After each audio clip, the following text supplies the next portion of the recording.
જો સાહેબ આ અર્થશાસ્ત્રની અંદર વિષયને પ્રવેશમાં સાહેબ ઘણી બધી વ્યાખ્યા આવે છે. આગળની બે વ્યાખ્યા અમારે સમજાઈ ગઈ છે. એક તમે કીધી સાહેબ એડમ સ્મિથ, એ સરળતાથી સમજાઈ ગઈ. સાહેબ માર્શલ કીધી, એ પણ સરળતાથી સમજાઈ ગઈ. પણ સાહેબ હજી બે બાકી છે વ્યાખ્યા, તો જરા ટેન્શન લેજો નહીં વિદ્યાર્થી મિત્રો. Vidyaon web with Dharmendra Thakar YouTube ચેનલની અંદર હું ધર્મેન્દ્ર ઠાકર આપ સૌ વિદ્યાર્થી મિત્રોનું હાર્દિક સ્વાગત કરશું. આજે આપણે વન્સ અગેન બે બીજી વ્યાખ્યા લીધી છે, જેની અંદર સૌથી પહેલા આપણે સમજવાના છે, યાદ રાખજો, રોબિન્સનની વ્યાખ્યા. હવે તમને પહેલાથી કહી દઉં કે રોબિન્સન તમને સમજાઈ ગયો ને, તો વિદ્યાર્થી મિત્રો આના પછીની હું જે અર્થશાસ્ત્રીની તમને સમજૂતી આપવાનો છું ને, એ તો આટલી સરળ લાગશે. તમે એમ જ કહો સાહેબ અત્યારે અમે રોબિન્સન ભરી રહ્યા છીએ, પણ એ રોબિન્સનના કોન્સેપ્ટ ઉપર એ બીજા અર્થશાસ્ત્રીનો કોન્સેપ્ટ આવે છે. એટલે પહેલા આપણે સમજશું રોબિન્સન, પછી આપણે અર્થશાસ્ત્રી લેવાના છીએ. તો યાદ રાખજો, એડમ સ્મિથે વેલ્થ ઓફ નેશન નામની પુસ્તક લખી હતી, માર્શલે પ્રિન્સિપલ્સ ઓફ ઇકોનોમિક્સની પુસ્તક લખી હતી. એમ રોબિન્સન નવરો નતો બેઠો, એને પણ શું કરી નાખી, પુસ્તક લખી નાખી. એટલે ધ્યાન આપજો, કારણ કે બધી પુસ્તકની તમને હું જે વાત કરું છું એ એક માર્કની અંદર વિદ્યાર્થીઓ તમારો પીછો નહીં મૂકે. હા, શક્ય એવું બની શકે કે લોંગ ક્વેશ્ચન આવે છે તો તમે એ મુદ્દો ખાસ લખજો, કારણ કે તમારો પેપર આખો સારો લાગશે, એની અંદર મુદ્દો લખેલો છે. તો સૌથી પહેલા આપણે પુસ્તકથી જ શરૂઆત કરીએ છીએ. શું કહે છે તો કે યસ, રોબિન્સને પુસ્તક લખી હતી જેનું નામ હતું nature and significance of economics. આ જે પુસ્તક લખ્યું હતું એ પરીક્ષાની અંદર આવી શકે છે. પુસ્તક જે છે એ કયા સમયગાળાની અંદર લખવામાં આવ્યો હતો, તો યાદ રાખજો 1931. સાદી ભાષામાં કહું તો આજુબાજુ એકડો અને વચ્ચે 93. આવી રીતે આપણે પરીક્ષામાં લખવાનું રહેશે. એટલે કે 1931 ની અંદર પુસ્તક કોણે લખ્યું હતું, તો કે રોબિન્સને લખ્યું હતું, જેનું નામ હતું શું, તો કે nature and significance of economics. એકવાર ખાસ મોઢે લખી નાખજો સ્પેલિંગ સહિત, એટલે તમને વાંધો આવે નહીં. ઓકે, હવે પુસ્તક તો લખી નાખ્યું, એની અંદર અર્થશાસ્ત્રની વ્યાખ્યા પણ આપી, પણ એ અર્થશાસ્ત્રની વ્યાખ્યા તમને પ્રેક્ટિકલી સમજવી હોય ને તો 2 મિનિટ તમને તમારું ધ્યાન અહીંયા હોવો જોઈએ. અહીંયા કોઈ પણ ચોપડી અત્યારે ઉપાડતા નહીં, કદાચ ચોપડી હાથમાં હોય તમે સાઈડમાં રાખી શકો છો, કારણ કે મેં તમને જે કોન્સેપ્ટ સમજાવ્યો ને પ્રેક્ટિકલી, એ સમજાઈ ગયો ને જિંદગીભર નહીં ભૂલે. કારણ કે રોબિન્સનની વ્યાખ્યા આજની તારીખમાં દરેક વ્યક્તિઓ અમલમાં મૂકે છે. યસ વિદ્યાર્થી મિત્રો, હવે હું તમને કહીશ ને તારે એમ જ લાગશે હા આ તો અર્થશાસ્ત્ર જ અમને આજે ખબર પડી.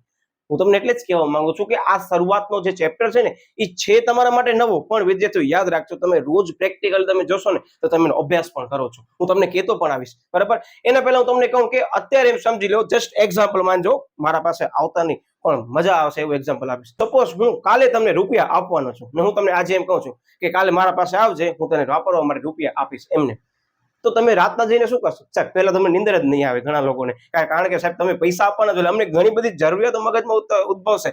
તો કે સાહેબ અમને એમ થશે કે અમે આ રૂપિયા જે છે કેટલા આપશે સાહેબ અમને, એ રૂપિયા અમે ક્યાં વાપરશું? તો તમારા મગજના ઘણા બધા વિચાર આવે. એક્ઝામ્પલ તરીકે એમ તમે વિચાર, સાહેબ અમને કપડાં લેવા છે, સાહેબ અમને આ વસ્તુ લેવી છે, સાહેબ અમને ફરવા જવું છે, સાહેબ અમને હોટલમાં જવું છે. આમ ઘણા બધા પ્રશ્ન ઉદ્ભવશે, નહીં ઉદ્ભવે? હા સાહેબ, ચોખ્ખી વસ્તુ છે, કારણ કે કોઈ તમને પૈસા આપવાનો હોય તો તમને શું થાય? હા સાહેબ, પ્રશ્ન ઉદ્ભવે કે આ પૈસા મને મળશે તો હું ક્યાં વાપરીશ? એટલે કે એમ સમજી લો કે તમારી જે છે એ જરૂરિયાત તૈયાર હશે. શું કહું ખબર પડી છે કે માનવી છે ને, માનવી એની જરૂરિયાત છે ને કેવી છે એ મગજમાં પ્રશ્ન થવો જોઈએ, એટલે તમને રોબિન્સન યાદ આવશે. ક્લિયર? ઓકે. અને બીજી વસ્તુ, એ જરૂરિયાત સંતોષવા માટે એના સાધનો છે કેવા છે એ આપણે અભ્યાસ કરવો જોઈએ. વન સેકન્ડ, 2 કોન્સેપ્ટ આ પ્રશ્નનો આખો કોન્સેપ્ટ કવર કરી લે છે. જો એ 2 વર્ડ ખબર પડી ગઈ ને તમારા માટે પ્રશ્ન સાવ ઈઝી છે અને ઈઝી જ છે. સૌથી પહેલો, માનવી છે એની જરૂરિયાત કેવી છે? પ્રશ્ન નંબર 1. આ જે જરૂરિયાત જે છે એ આપણે સંતોષવા માટે જે પણ સાધનો છે એ કેવા છે? બીજો પ્રશ્ન.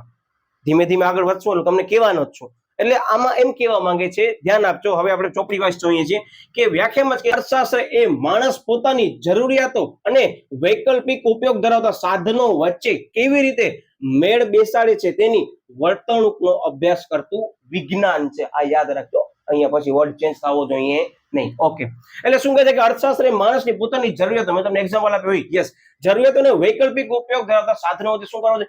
મેળ બેસાડવાનો છે. સાદી ભાષામાં કહું તો એડજસ્ટમેન્ટ તમને કરવાનું છે. આ વર્ડ પરીક્ષામાં લખતા નહીં પણ બહુ કામ આવશે, સમજી ગયા તો? ઓકે, યસ, એનો અભ્યાસ કરતું શાસ્ત્ર છે. તો હવે આની અંદર બીજો મુદ્દો મેં તમને પ્રશ્ન ન પૂછો એ જ આવે. જો શું કહે છે કે માનવીની જરૂરિયાતો છે એ કેવી છે? મેં અહીંયા જો કાંઈ જ નથી લખ્યો, કારણ કે એક માર્ક્સમાં આવી શકે છે. તો હવે તમારો જવાબ આવે છે કે માનવીની જે જરૂરિયાતો કેવી છે સાહેબ? અમર્યાદિત છે. યાદ રાખી લેજો. આ સાદી ભાષામાં કહું તો તમારી જે જરૂરિયાતો છે કેવી છે? અનલિમિટેડ છે. મેં તમને જે પૈસા નથી આપ્યા પણ મેં તમને એમ જ કીધું કે હું તમને પૈસા આપવાના છું. તમારા સુધી પ્રશ્ન શું ઉદ્ભવશે? સાહેબ અમારી જરૂરિયાત ઘણી બધી છે, અમે એ જરૂરિયાતની અંદર અમે શું કરશું? પૈસાનો ઉપયોગ કરશું. એટલે તમારી જરૂરિયાત એક નહીં હોય, એકથી કેવી હશે? વધારે હશે. અને મે બી એવું બની શકે આના પછીનું જે છે યસ એ જે વારંવાર ઉદ્ભવે છે. ચોથી વસ્તુ છે કે તમે જરૂરિયાત તમારી જે છે તમારી જે ઈચ્છા છે વસ્તુની અંદર લેવાની એ જરૂરિયાત ઉદ્ભવે છે તો એના પર તમે કંટ્રોલ નથી કરી શકતા. જસ્ટ ફોર એક્ઝામ્પલ તમે રસ્તા ઉપર જાઓ છો આજુબાજુ ઘણા બધા ઉભા છે આઈસ્ક્રીમ પાર્લર છે તો તમને આઈસ્ક્રીમ ખાવાની શું છે ઈચ્છા ઉદ્ભવે છે એ શું છે તમારી જરૂરિયાત છે ને. ઓકે હવે સાંભળજો ઉદાહરણ તમને યાદ રાખજો લખતા નહીં ક્યાં પણ. ઓકે એના પછીનો મુદ્દો આવે છે કે તેને સંતોષવા માટેના સાધનો કેવા છે તો એનો ઓપોઝિટ હા તમને મે બી જવાબ મગજમાં ફિટ થયો હશે તો શું આવશે મર્યાદિત છે. હવે તમને ખબર પડી ગઈ કે રોબિન્સન શું કહે છે. રોબિન્સન એમ જ કહે છે કે માણસોની જે જરૂરિયાતો છે કેવી છે સાહેબ અનલિમિટેડ છે મતલબ કે અમર્યાદિત છે અનલિમિટેડ વોન્ટ્સ. આ ઇંગ્લિશમાં યાદ રાખજો કારણ કે તમે આગળ સીએ કરશો ને વિદ્યાર્થી તો પાછો ફરીથી રિપીટ થશે આ મુદ્દો તમને કહી દઉં કારણ કે એનામાં ફાઉન્ડેશનનો જે આખો કોર્સ બનેલો છે સીએ નો તેની અંદર ઇકોનોમિક્સ છે એ ઓબ્જેક્ટિવ ની અંદર આવે છે આખો સબ્જેક્ટ તો એનામાં આ જ આવશે. આ મુદ્દો સમજવા માટે તમને એક્ઝામ્પલ આપીશ તો વધારે આઈડિયા આવશે. એમ સમજી લો કે તમારા પાસે અત્યારે જમીન છે તો એ જમીનનો ઉપયોગ તમે ઘણી બધી રીતે કરી શકો છો. જસ્ટ ફોર એક્ઝામ્પલ કાં તો તમે જમીનને જે છે એની અંદર ખેતી કરી શકો છો જો વધારે મોટા પ્રમાણમાં છે તો ઓકે. નોર્મલ જે એની સાઈઝ છે જમીનની તો તમે એના પર મકાન બનાવી શકશો એના પર તમે શોપ પણ બનાવી શકશો ઇવન તમે તેનો અનધર યુઝ પણ કરી શકશો. મતલબ કે તમારા પાસે જે સાધનો છે તમારી જરૂરિયાત પૂરી કરવા માટે એના ઉપયોગ પણ કેવા છે સાહેબ એકથી વધારે મતલબ અમર્યાદિત છે. એટલે શું થાય છે ખબર છે કે જરૂરિયાત અમર્યાદિત છે એની સામે જે સાધનો છે ને એ વૈકલ્પિક ઉપયોગ ધરાવતા છે અને પ્લસમાં મર્યાદિત છે.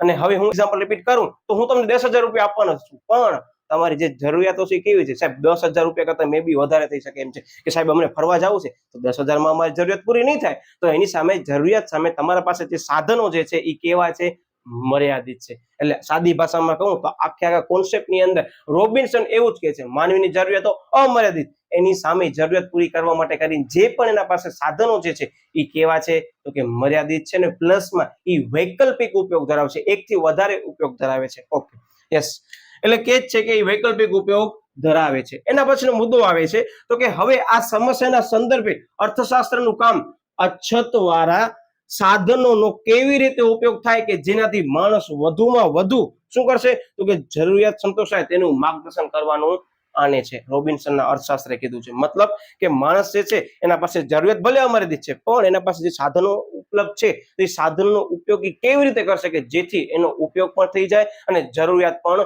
સંતોષાઈ જાય. હવે તમને 10,000 રૂપિયા આપવાનો છો તો તમે પહેલા શું વિચાર કરશો કે સાહેબ અમારી સૌથી પહેલી જરૂરિયાત કઈ છે કે જેમને સંતોષવી જોઈએ. જસ્ટ ફોર એક્ઝામ્પલ કે ભાઈ રોટી કપડા મકાન છે એ માનવીની પ્રાથમિક જરૂરિયાતો છે તો તમે એનો અભ્યાસ કરવો પડશે જે રોબિન્સને કર્યું નથી. હું વન સેકન્ડ રિપીટ કરું છું કે આની અંદર રોબિન્સન એવું કહે છે કે માણસોની જરૂરિયાતો છે કેવી છે સાહેબ અમર્યાદિત છે એની સામે જે સાધનો છે એ કેવા છે સાહેબ ઓછા છે અછતવાળા છે એનું માત્ર અભ્યાસ કરે છે પણ એ તમને સૂચવતો નથી કે કેવી રીતે તમે એનો ઉપયોગ કરશો. આ યાદ રાખજો લાસ્ટ પોઈન્ટની અંદર તમને કહીશ તમને લાઈટ હશે અરે હા સાહેબ આ વાત સાચી છે તમે એમને પૈસા તો આપ્યા પણ પૈસા મેં તમને કીધું કેવી રીતે વાપરવાના છે ના તો એ મર્યાદા બની જાય છે. જો હમણાં હું કહીશ તમને યસ એટલે કે જ છે આની અંદર કે તેમણે અર્થશાસ્ત્રને વાસ્તવલક્ષી વિજ્ઞાન તરીકે રજૂ કર્યું છે. દેખાઈ ગયો વર્ડ મેં શું કામ લખ્યું છે કે અર્થશાસ્ત્ર છે રોબિન્સને શું કહ્યું છે વાસ્તવલક્ષી છે પણ જો શું કહે છે તે માનવીના આર્થિક વર્તનનો અભ્યાસ કરતું શાસ્ત્ર છે. શું કહે છે ખબર પડે છે કે આજે મેં તમને વાત રજૂ કરી એ વાસ્તવલક્ષી છે મતલબ વાસ્તવિકતા જ મેં રજૂ કરી ને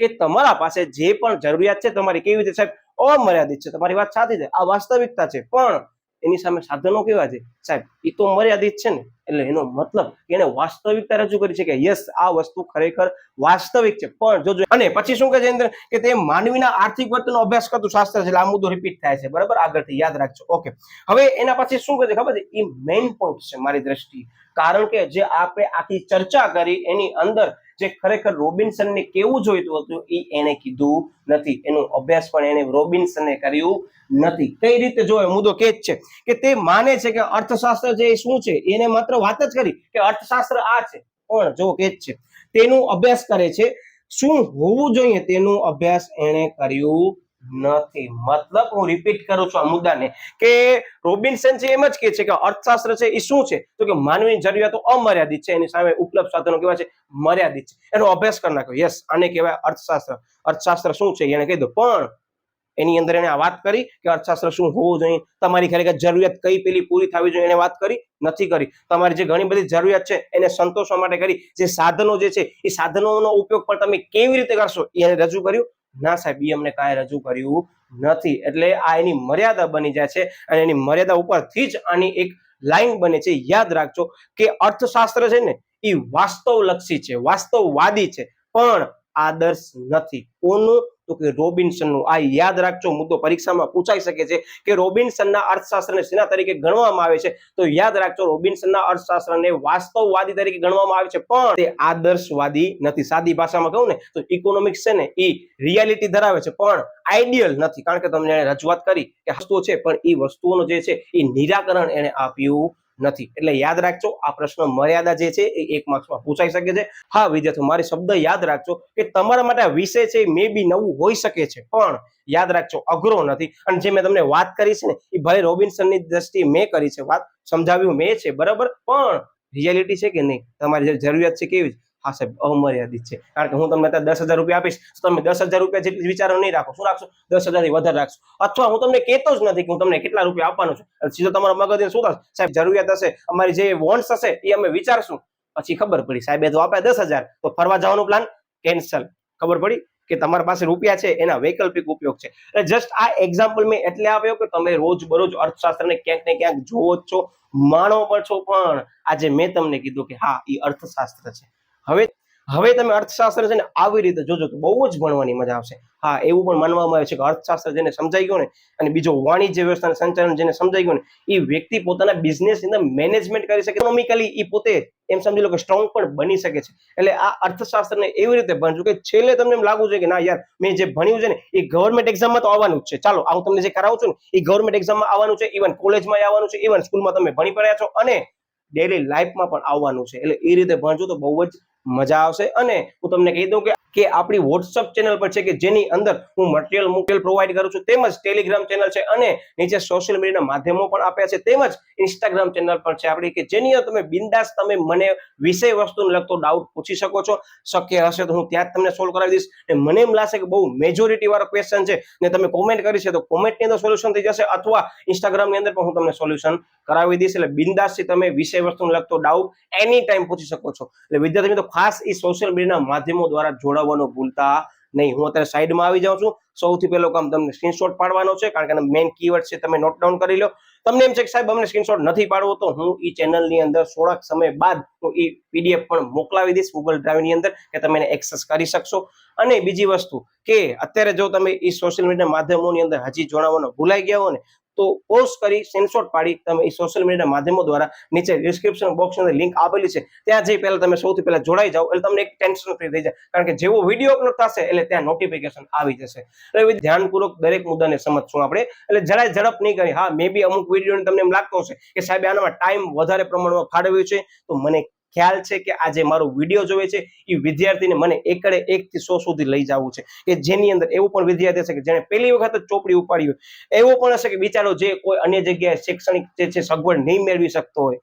કારણ કે ઘણા બધા વિદ્યાર્થીઓ કે એને શિક્ષણ મળે છે તો એની કદર નથી કરતા, અને જે નથી મળતું એ વિદ્યાર્થી અત્યારે વિડીયો જોતો હશે અને ખબર હશે કે ના શિક્ષણની શું કિંમત છે. એટલે હું સમય એવી રીતે જ ફાળવીશ કે મને ખબર છે ઘણાને આવડે છે, વેલ એન્ડ ગુડ. નથી આવડતું તો એને પણ આ વિડીયોની અંદર દરેક કોન્સેપ્ટ કવર કરાવી દઈશ, અને તમને કોમેન્ટ કરવાની જરૂર પણ નહીં પડે એવી રીતે મેં સમજાવ્યું હશે. એટલે થોડોક વિડીયો લાંબો બની શકે છે, પણ તમારા કોન્સેપ્ટમાં ક્યાંય મેં કોમ્પ્રોમાઇઝ નહીં કર્યું હોય. પરીક્ષા વખતે તમે ખાલી વિડીયો જોઈને જશો ને ચોપડી પર તમે નહીં ઉપાડી હોય ને, તો મારી ચોખ્ખી ગેરંટી છે, છાતી ઠોકીને કહું છું કે તમને પ્રશ્ન સરળતાથી આવડી જશે. આ મેં કરાવ્યો છે એટલે નહીં, પણ તમે સમજ્યો છે ને એટલે પ્રશ્ન તમને આવડી જશે. આ યાદ રાખજો, કારણ કે જો તમે ચોપડીમાંથી વાંચીને જશો ને સમજ્યો નથી તો પ્રશ્નનો કાંઈ મતલબ રહેતો નથી, કારણ કે ફરી પાછું તમને વાંચવો પડશે, ફરી પરીક્ષાની અંદર વિચારવું પડશે. તો જ્યારે પરીક્ષાની અંદર લખતા વિચાર આવે ને વિદ્યાર્થીઓ, ત્યાં તમારો પેપર છે ને એ સમયસર પૂરો નથી થતો ને, એની પાછળનું કારણ એ જ છે કે ઘણા વિદ્યાર્થીઓ શું કરે ખબર, વાંચી નાખે પણ સમજતા નથી. તો એ હું અહીંયા કરાવવાનો છું, સમજાવવાનો છું. એટલે ધ્યાનપૂર્વક દરેક વિડીયોને આપણે જોવાના છીએ. તમે સ્ક્રીનશોટ લઈ લો. પછી આપણે લેવાના છીએ 1 સેકન્ડ કયો ખબર છે, આના પછી જે આવે છે સેમ્યુઅલ્સન. હું સાદી ભાષામાં મારા વિદ્યાર્થીઓને શું ખબર છે કે સેમ્યુઅલ્સન અને રોબિન્સન છે ને, બંનેની બાજુમાં પાછળ સન આવે છે, પણ મને એવું લાગે છે કે બંને ભાઈ છે, બેની વિચારધારા મેચ થાય છે. આની સમજૂતી ઓનામાં કવર થશે, પણ થોડોક માઇનર ચેન્જીસ આવશે, એને આપણે ધ્યાનમાં લેવાના છીએ. મિત્રો હવે આપણે જે લેવાના છે ને એ અર્થશાસ્ત્રીનું નામ છે સેમ્યુઅલ્સન. યાદ રાખજો, આ હતું રોબિન્સન અને હવે આવે છે સેમ્યુઅલ્સન. બંનેના જે છેલ્લા બે શબ્દો સરખા છે ને એવી રીતે બંનેની વિચારધારા પર ક્યાંક ને ક્યાંક સરખી લાગશે. હા, જવાબ અલગ છે, તમને કહી દો, બંનેને સરખો માનતા નહીં. ઓકે, બીજી વસ્તુ મેં તમને પહેલા જ કીધું, આગળના વિડીયોમાં પણ કીધું કે આ તમામ અર્થમાંથી 1 માર્કની અંદર કાં એક અર્થ આવી શકે અથવા 2 માર્કની અંદર કોઈ પણ 2 અર્થ પૂછાઈ શકે છે. 1 સેકન્ડ કીધું, પ્રશ્ન હાર્ડ નથી, સમજવામાં ટાઈમ માંગી લે છે. ચોક્કસ વાત તમારી સાચી છે, કારણ કે તમે પ્રથમ વખત કરો છો, પણ જ્યારે બીજી વખત કરશો ને ત્યારે ચપટીમાં થઈ જશે કે ભાઈ એડમ સ્મિથ છે, સંપત્તિનું શાસ્ત્ર છે, એને પુસ્તક લખ્યું વેલ્થ ઓફ નેશન, બરાબર, જેની અંદર માનવ કલ્યાણની વાત કરી. બસ આવી રીતે તો યાદ રાખવાનું છે, સાવ સરળ છે. એટલે આગળનો હજી પણ વિડીયો ન જોયો હોય ને તો આ વિડીયો પૂર્ણ થઈ જાય ને પછી આગળનો વિડીયો જોજો, અને પછી બંને વિડીયો ભેગા જોઈને પરીક્ષા દેવા જજો. આ ગેરંટી સાથે કહું તમને, પેપરની અંદર અઘરામાં અઘરો પ્રશ્ન લાગતો હશે ને તો સહેલો થઈ જશે, કારણ કે તમે સમજીને ગયા છો ને, પ્લસમાં 2 વખત જોઈને ગયા છો. આ એનો પ્રતાપ છે, બરાબર. હા, તમારી મહેનત છે એ વસ્તુ સાચી છે, પણ કેવી રીતે યાદ રાખવું એ પણ અગત્યનો ભાગ ભજવે છે. જેમ રોબિન્સને વાત નથી કરી પૈસા કેમ વાપરવાના છે, બરાબર, કે તમારા પાસે સાધનો જે છે એ કેવી રીતે ઉપયોગ કરવાનો છે, એવી રીતે હવે આ વાત કરી સેમ્યુઅલ્સન એની, બરાબર. એટલે આની મર્યાદા હતી ને એની આની ક્યાંક ને ક્યાંક ફાયદો બની જાય છે ને, એને પોતાની વાક્ય રજૂ કરી એક લાઈનની અંદર કીધી, પણ એવી કહી દીધી એને લાઈન કે આની મર્યાદા હતી ને ઓટોમેટિકલી આમાં એને કવર કરી લીધી. એટલે યાદ રાખજો, આ પ્રશ્ન અગત્યનો છે. 1 માર્ક અંદર પૂછવું હોય ને તો આ પૂછી શકાય, કારણ કે 1 માર્ક માટે પ્રશ્ન બહુ સારો છે મારી દ્રષ્ટિએ. એટલે જ્યારે પણ સેમ્યુઅલ્સનની વ્યાખ્યા પૂછાય તો એના શબ્દોમાં એઝ ઇટ ઇઝ તમને છાપવી પડે. આ યાદ હોવું જરૂરી છે, કારણ કે જ્યારે પણ કોઈ અર્થશાસ્ત્રની વ્યાખ્યા કે છે આપવાનું, ત્યારે તમે એની અંદર ફેરફાર કરી શકશો નહીં. ઓકે, હવે સમજીને પહેલા તમને કહી દઉં કે આપણી ચેનલની અંદર ધોરણ 11 ને લગતા વિડીયો જે છે તમે અત્યારે માણી રહ્યા છો, એમાં અર્થશાસ્ત્ર છે, વાણિજ્ય વ્યવસ્થાન સેન્ટરનો પણ વિડીયો અપલોડ કરી દીધો છે. હજી પણ કદાચ જોવાનું બાકી હોય તો ખાસ જોઈ લેજો, અને સમયને ધ્યાનમાં લઈ 1 સેકન્ડ ફરી પાછો એક સબ્જેક્ટ પણ આની અંદર મૂકવામાં આવશે. એટલે ચેનલ સાથે ખાસ જોડાયેલા રહેજો. કદાચ બેલ આઇકન ઉપર પ્રેસ કરવાનું રહી ગયું હોય તો એ ભૂલ્યા વગર કરીને પછી તમે જાજો, કારણ કે વળી પાછું આના પછી નવો વિડીયો લઈને તો આવવાનો છે. એટલે ખાસ ચેનલ સાથે જોડાયેલા રહેજો, અને સમયને ધ્યાનમાં લઈ તમારા માટે ફ્રી ઓફ ક્વિઝ પણ લઈ આવીશ. પરીક્ષા પહેલા હું તમારી જે છે કે તમારા પરીક્ષા અંદર 1 માર્ક્સમાં ઉપયોગી થઈ શકે એવી હું ક્વિઝ બનાવવાનો છું ગૂગલ ફોર્મની અંદર, કે તમે ઘરે બેઠા એનો અભ્યાસ કરી શકશો, તમે સોલ્વ કરી શકશો ગેમની દ્રષ્ટિએ. કેમ તમે ગેમ રમતા છો, ABCD સિલેક્ટ કરો, સાચો હોય તમને દેખાશે, એવી રીતે બનાવવાનો છું. તમારી પરીક્ષા પહેલા હું આ વસ્તુ WhatsApp ચેનલની અંદર લિંક દ્વારા મૂકવાનો છું, એટલે ખાસ સોશિયલ મીડિયાના માધ્યમો દ્વારા જોડવાનું ભૂલતા નહીં. Okay, yes. હવે આવે છે સેમ્યુઅલ્સન, કે યાદ રાખજો સેમ્યુઅલ્સને અર્થશાસ્ત્ર વિશે શું કહ્યું હતું. હું 1 સેકન્ડ કહું છું વિદ્યાર્થી મિત્રો, સેમ્યુઅલ્સને ભલે એક લાઈન કીધી છે, પણ એ એક લાઈન એવી કામની કહી ગયો કે જે રોબિન્સન હતો ને એ એને જોતો જ હશે. અને બીજી કે તમને આની અંદરની પુસ્તક આપી નથી, પણ એનો સમયગાળો આપી દીધો છે, તો આપણે સમયગાળો યાદ રાખી લેશું. એ સમયગાળો પણ કેવો છે ખબર છે? ભારત આઝાદ થયો હતો એ સમયગાળો છે 1947 ની અંદર. ક્લિયર? ઓકે. હવે પહેલાની ઇંગ્લિશ વ્યાખ્યા આપી છે, પછી ગુજરાતી વ્યાખ્યા આપી છે. તમને પરીક્ષાની અંદર કદાચ પૂછાય છે 1 માર્કની અંદર, તો તમે ગુજરાતીની અંદર વ્યાખ્યા લખશો તો ઇનફ છે, અંગ્રેજીની અંદર લખવાની જરૂર નથી. પણ હા, કદાચ સાંભળેલી હશે, તમને ઈચ્છા થાય છે, તમારા પાસે સમય છે અને પેપરની અંદર સારા માર્ક્સ લેવાની ઈચ્છા છે, તો ઇંગ્લિશની અંદર તમે લખી શકો છો. આપણે એ પણ સમજવાના છે. ઓકે, શું કહે છે? Economics is the study of how society uses scarce resource. Scarce એટલે અછતવાળા સાધનો, જે આપણે આની અંદર અભ્યાસ કર્યો હતો. Okay, scarce resource to produce valuable commodities. મતલબ કે આની અંદર એવું કહેવા માંગે છે કે વેલ્યુએબલ કોમોડિટીઝ એટલે કે જે ઉત્પાદન કરશે એ કેવી વસ્તુનું ઉત્પાદન કરશે? જે વેલ્યુએબલ હશે એવી વસ્તુનું ઉત્પાદન કરશે. Okay, and distribute them among different people. મતલબ કે આપણને જે પણ આ વસ્તુ કરવાની છે એ વસ્તુની અંદર શું કરશે? તો કે જે વસ્તુ વહેંચણી કરવાની છે બધા જ વ્યક્તિઓ વચ્ચે, બરાબર, પીપલ્સ વચ્ચે, એ કેવી રીતે કરશે? યોગ્ય રીતે વહેંચણી કરશે. કારણ કે મેં તમને પહેલા જ કીધું, માનવીની જરૂરિયાત કેવી છે સાહેબ? અમર્યાદિત છે. એની સામે ઉપલબ્ધ સાધનો કેવા છે સાહેબ? એ ઉપલબ્ધ સાધનો જે છે એ મર્યાદિત છે, એટલે કે અછતવાળા છે. તો હવે આપણે એની વહેંચણી કેવી રીતે કરવાની છે એનો અભ્યાસ કરવાનો છે. એ કોણે કીધું છે? યાદ રાખજો, આ કીધું છે સેમ્યુઅલ્સને. બરાબર, આ વસ્તુ હું તમને પહેલાથી કહી દઉં કે રોબિન્સન છે, એને વાત કરી, એને સોલ્યુશન ના આપ્યું, પણ સોલ્યુશન કોણે આપ્યું? સેમ્યુઅલ્સને આપ્યું. સોલ્યુશન સેમ્યુઅલ્સન, આમ યાદ રાખી શકો છો. બરાબર. ઓકે, હવે આ જ વાક્ય રચના એને ગુજરાતીમાં આપી હતી. બરાબર, અને આ ક્યારે આપી? 1947 ની અંદર. શું કહે છે કે સમાજ કેવી રીતે પોતાના અછતવાળા જે સાધનો છે એના દ્વારા પોતાની અગત્યની જરૂરિયાતોનું ઉત્પાદન કરશે, અને વહેંચણીના મુદ્દાને અર્થશાસ્ત્રના અભ્યાસમાં ક્ષેત્રમાં મહત્વનું સ્થાન આપે છે. તમે કે સાહેબ આ તો અંગ્રેજીની અંદર સાવ સહેલી વ્યાખ્યા છે. હા, અંગ્રેજી અંદર યાદ તો અંગ્રેજી અંદર, બાકી ગુજરાતી અંદર મેં મેઇન કીવર્ડ્સ તમને કરાવી દીધા છે, જે ઓલરેડી મેં એની સમજૂતી તમને ઇંગ્લિશ વખતે આપી દીધી છે. આ હતી સેમ્યુઅલ્સનની વ્યાખ્યા, જે માત્ર એક જ મુદ્દાની અંદર આપી છે, એટલે એક મુદ્દાની અંદર પૂછાઈ શકે છે, અથવા કોઈ પણ 2 મુદ્દા ભેગા પૂછવા હોય વ્યાખ્યાની અંદર તો પૂછી શકાય છે. બરાબર, આવી રીતે પ્રશ્ન તમને પરીક્ષાની અંદર કામ આવી શકે. હવે બીજી વસ્તુ કે આ તમામ વ્યાખ્યા અર્થશાસ્ત્રની આપી, એના ઉપર સાબિત શું થયું? કારણ કે બધા અલગ અલગ વિચારધારા પોતાની આપી, તો હવે છેલ્લે 3 મેઇન મહત્વના મુદ્દા આપી દીધા કે અર્થશાસ્ત્ર શું છે. તો હવે આ પ્રશ્ન પૂછાઈ શકે છે કેવી રીતે, તો કે તમામ અર્થશાસ્ત્રીઓ આપેલી વ્યાખ્યા મુજબ અર્થશાસ્ત્રને શેના તરીકે ગણવામાં આવે છે અથવા કયા તારણો કાઢવામાં આવ્યા છે. તો સૌથી પહેલાનું તારણ છે કે માનવીના આર્થિક વર્તનનો અભ્યાસ કરે છે. તમે નોટ ડાઉન કરી લેજો, આપણે જેટલા પણ મુદ્દા સમજ્યા છીએ આ વિડીયોની અંદર અને આગળના વિડીયોની અંદર, દરેક મુદ્દાની અંદર આર્થિક વર્તનનો અભ્યાસ કરે છે એ મુદ્દો આવે જ છે. લાઈવ એક્ઝામ્પલ જોઈ લો, મેં તમને અહીંયા જ કીધું કે આ જે મુદ્દો છે ને એ રિપીટ થયો કે માનવીની આર્થિક પ્રવૃત્તિનું વર્તનનો અભ્યાસ કરે છે, બરાબર, રોજબરોજની. એવું માર્શલે પણ કીધું હતું અને એડમ સ્મિથ તો પહેલા જ કહી દીધું હતું. ઓકે, તો યાદ રાખજો કે માનવીના આર્થિક વર્તનનો અભ્યાસ કરે છે. અહીંયા મેં સાઈડમાં લખી પણ લીધો છે કે કયા આપણે સેન્ટેન્સ ઉપરથી કહી શકીએ છીએ, કયા પોઈન્ટ ઓફ વ્યૂથી કહી શકીએ છીએ. તો કોણે કીધું હતું? એડમ સ્મિથે કીધું, માર્શલે કીધું અને રોબિન્સને કીધું હતું. યાદ રાખજો. ઓકે, તે વાસ્તવદર્શી છે. મેં તમને પહેલા જ કીધું અર્થશાસ્ત્ર જે વાસ્તવલક્ષી છે, આદર્શવાદી નથી. આવું કોણે કીધું હતું? સાહેબ રોબિન્સને કીધું હતું. ક્લિયર થયો? એટલે આ તમામ સમજી લો અર્થશાસ્ત્રની જે વાક્ય રચના હતી, તમામ અર્થશાસ્ત્રની જે વ્યાખ્યા હતી, એના ઉપર એ લોકો શું કરી નાખ્યું? તારણ કાઢી લીધું. કી પોઈન્ટ કહી શકાય સાદી ભાષામાં કહું તો. ઓકે, તેની અભ્યાસ પદ્ધતિ વૈજ્ઞાનિક છે, તે માટે તેને સામાજિક વિજ્ઞાન કહેવામાં આવે છે. આવું કોણે કીધું હતું? તો કે એડમ સ્મિથે કીધું હતું. આનામાંથી વિદ્યાર્થીઓ એક માર્કનો પ્રશ્ન પૂછવો હોય તો બહુ જ સરસ પૂછાઈ શકે. અને સરસ શેના માટે લાગશે ખબર છે? જેને સમજ્યું હશે એ. હવે આ જે ચારે ચાર અર્થશાસ્ત્રને સમજીને બેઠો હશે ને અત્યારે આ વિડીયો જોનાર વિદ્યાર્થી, એને પાછળના દરેક ચેપ્ટર ઈઝી લાગશે, કારણ કે આનો અભ્યાસ કરવામાં આવ્યો છે. આ જે પહેલા ચેપ્ટરની અંદર જેટલી પણ પ્રસ્તાવના આપી છે ને તમને વિદ્યાર્થીઓ, એની વિસ્તૃત સમજૂતી પાછળ આવશે. બીજી ભાષામાં કહું ને તો કોલેજમાં વળી પાછું પીછો કરશે તમારો અર્થશાસ્ત્ર આવવાનો છે. પછી તમે કોમર્સ રાખો કે આર્ટ્સ રાખો, આર્ટ્સમાં મેઇન સબ્જેક્ટ અર્થશાસ્ત્ર રાખશો તો વળી પાછો અર્થશાસ્ત્રની વિચારધારાઓ તો આવવાની છે. એટલે હવે તમે સમજી ગયા છો કે અત્યારે જે આપણે કરીએ છીએ ને એ પાછળ ફરીને આવવાનું તો છે જ. એટલે સરળતાથી પ્રેમથી સમજી લેજો. વિડીયો હું યુટ્યુબ પર જ મૂકવાનો છું, ક્યાંય નહીં જાય. પરીક્ષા હોય ત્યારે ફરી પાછો છાનામાના થઈ 2 વિડીયો જોઈ લેજો, કારણ કે સમજીને પરીક્ષા આપશો તો પરીક્ષામાં આપવાની મજા આખી અલગ હશે. અને વાંચીને ખાલી પરીક્ષા આપશો, યાદ કરીને નહીં ગયા હો તો યાદ કેમ રાખશો? તો યાદ અહીંયા રહેશે. મેં જે ટ્રિક્સ આપી છે એ અવનવી. તો વિદ્યાર્થીઓ આવી રીતે આપણે કરવાના છીએ. મળે વળી પાછો આપણે નવા વિડીયો સાથે.